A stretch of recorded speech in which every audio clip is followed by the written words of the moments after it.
بسم الله الرحمن الرحیم. دوستای عزیز، درس اول شروع میکنیم. درس اول شناخت عقیده هست. عقیده در زبان عربی از کلمه عقد گرفته شده و عقد چی رو میگه؟ ربط دادن دو چیز هست، بسته کردن دو چیز. مثلا وقتی میگیم که عقدت الخیط، خیط تاره میگه. وقتی که تار گری بزنی، یک تار با تار دیگه سرش گری بزنی، این عرب ها چی میگه؟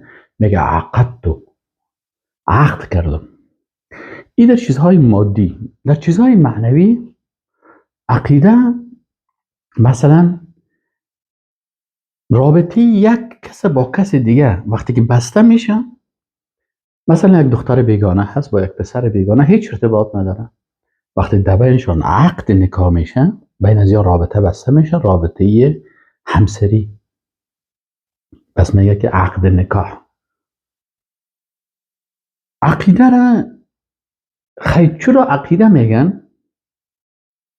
به خاطر از اینکه قلب انسان نیاز داره که به یک کسی ارتباط داشته باشه.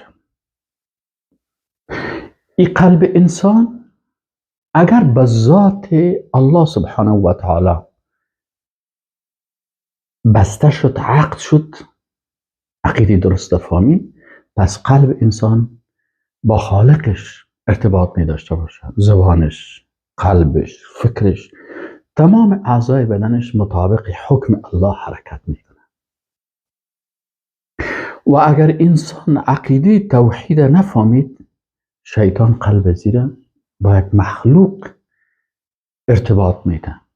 یک کس را ببینی قبر پرستش میکنه، یک کس را ببینی که یک پرنده را پرستش میکنه، یک کس را ببینی یک درخت پرستش میکنه، یک کس را ببینی یک گاو پرستش میکنه، یک کس را ببینی مهتاب، آفتاب، ستاره، به شکل از اشکال به یک مخلوق چی میشه؟ قلب زی وابسته میشه، مخلوق پرست میشه. حتی بعضی کسا هست میگه من هیچ چیز پرستش نمیکنم، لکن نفس خود پرستش میکنه.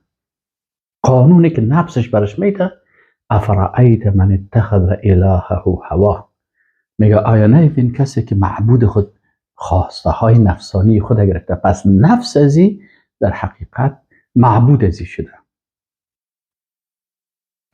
اینال عقیده ربط دادن است. ما عقیده را میخوانیم به خاطر ازی که قلب ما با الله ارتباط پیدا بکنه. در اصطلاح عقیده چی را میگن؟ میگه العقائد هی الامور التي يجب ان يصدق بها. عقاید اموری هست که واجب است که تصدیق شوه. ان يصدق بها قلبك. ان يصدق ای که تصدیق بکنه به این مسائل قلبتون. و تطمئن الیها نفسك، نفست به اون مطمئن باشه. و تكون یقینا عندك، و پشتو انی یقین باشه که هیچ کسی در او شک نباشه. لا یمازجه ریب ولا یخالطه شک، در او هیچ چیزی از ریب و شک وجود نداشته باشه. این عقیده میگن. این حال عقیده که ما و شما داریم اینمی هست که قلب ما مطمئن است. الا بذکر الله تطمئن القلوب. آگاه باشین با ذکر الله قلب ها مطمئن میشه. نفس ما اطمینان پیدا کرده، بر ما یقین حاصل شده که خالق آسمان ها و زمین خالق یگانه هست. قل هو الله احد، ذات صمد است، بی‌نیاز است. ایناله این هست عقیده درست. در قرآن عظیم الشان و احادیث رسول الله صلی الله علیه و سلم یک مسلمان به چی عقیده داشته باشه؟ به چند موضوع اساسی هست.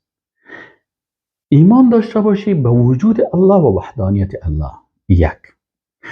دوم ایمان داشته باشی به ملائکه. سوم ایمان به کتاب‌های آسمانی. چهارم ایمان به انبیا و رسول.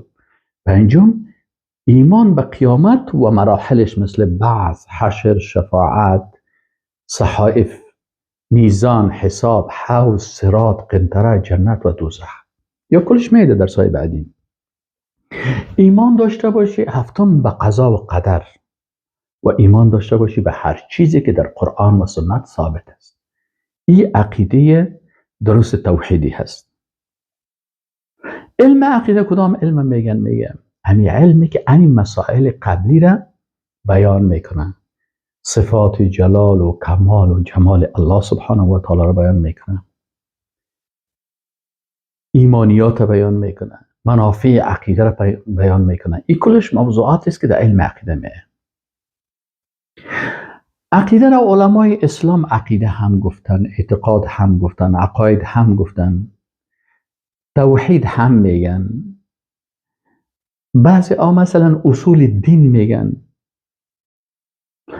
بعضی ها فقه اکبر میگن. بنابراین این کلش نام های مختلفی هست. تا در رأس امروزی به نام جهان بینی، وقتی که عقیده درس داده میشه در پوهنتون ها، به نام جهان بینی ما یک وقتی درس میدادیم. این حالی ای هست چی؟ مسائل اساسی عقیده. و السلام علیکم و رحمت الله و برکاته.